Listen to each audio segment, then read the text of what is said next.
సత్యాస్ కిచెన్కి స్వాగతం అండి. ఇది 200 గ్రాములండి. ఇది డిఫరెంట్ కుర్మా చేయటానికండి. ఇగోండి, ఇదేమో ఒకటి మనం చాకుతోటికి తీసేసుకోవాలండి గింజలన్నీ. తర్వాత ఇది తీసుకొని మనకి ఎంత కావాలంటే అంత తీసుకొని వేడినీటిలోని కడిగేసి వేడినీటిలో పెట్టుకున్నానండి. ఇది నానబెట్టిందండి. ఇగోండి, ఇలా అంటే మెత్తబడిపోతుందండి. ఇది చాలా మంచిదండి హెల్త్కి, అందరూ వాడవచ్చు అంటారు. ఒక థైరాయిడ్ ఉన్న వాళ్ళు కొద్దిగా చూసుకోవాలి. దీనికి 2 ఉల్లిపాయలండి, పెద్ద ఉల్లిపాయలు. ఇగోండి సాల్టు, ఎర్రకారం, ధనియాలు, దాక్షం చెక్క, 2 యాలకులు. ఇది పువ్వు అనాస పువ్వు అండి, అనాస పువ్వు.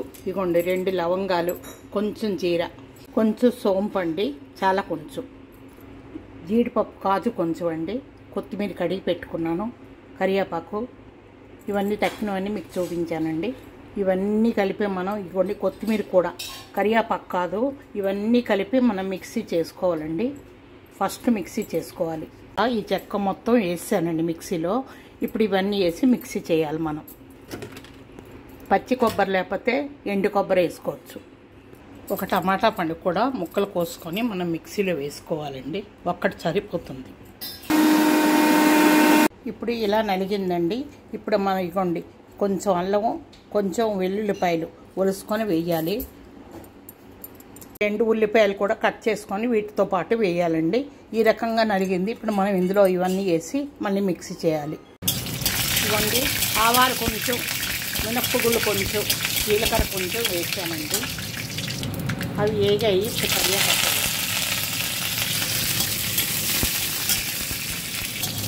కరివేపాకు వేగిందండి. ఇప్పుడు మనము మిక్సీ చేసుకున్న పేస్ట్ వేయాలి. ఇది బాగా వేసుకోవాలండి. నూనె ఎక్కువ కావాలంటే వేసుకోవచ్చండి. మేము కొద్దిగా తక్కువ తింటాం నూనె, అందుకని వయసుని బట్టి వేస్తున్నాము. బాగా వేసుకోవాలండి. ఇదిగోండి, చాకుతోటి ఇదంతా మొత్తం గీకేసాను. ఇవి వచ్చే గింజలు.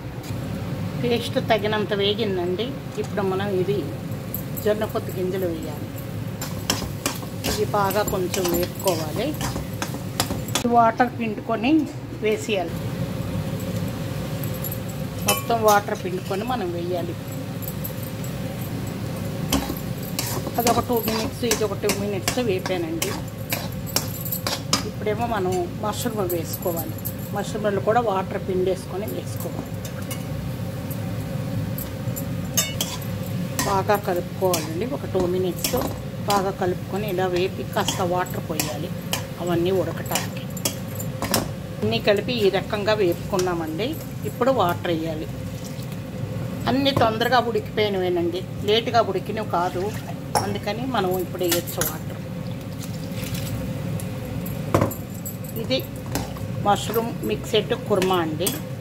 ఎన్నో రకాలతో మనం చేసుకోవచ్చు కుర్మా అన్నది. ఇప్పుడు ఈ రకంగా చేస్తున్నాను నేను. నిమిషాలు ఉంచానండి స్టవ్ మీద. ఇదిగోండి, నూనె లైట్గా తేలుతుంది. ఇదిగోండి, ఇక్కడ మనం వేసిన నూనె ఎక్కువ వేయలేదు కదా మనం. ఇదిగోండి, ఆ నూనె తేలుతుంది. అలా తేలినప్పుడు కూర ఉడికిపోయినట్టు. ఎప్పుడైనాను ఈ కుర్మా అయిపోయిందండి.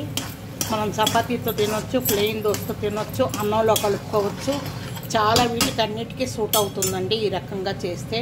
డిఫరెంట్ కుర్మా మీరు కూడా చేయాలని మనస్ఫూర్తిగా కోరుకుంటున్నాను. చాలా టేస్ట్గా ఉందండి. మనం వేసినవన్నీ కరెక్ట్గా సరిపోయేవండి.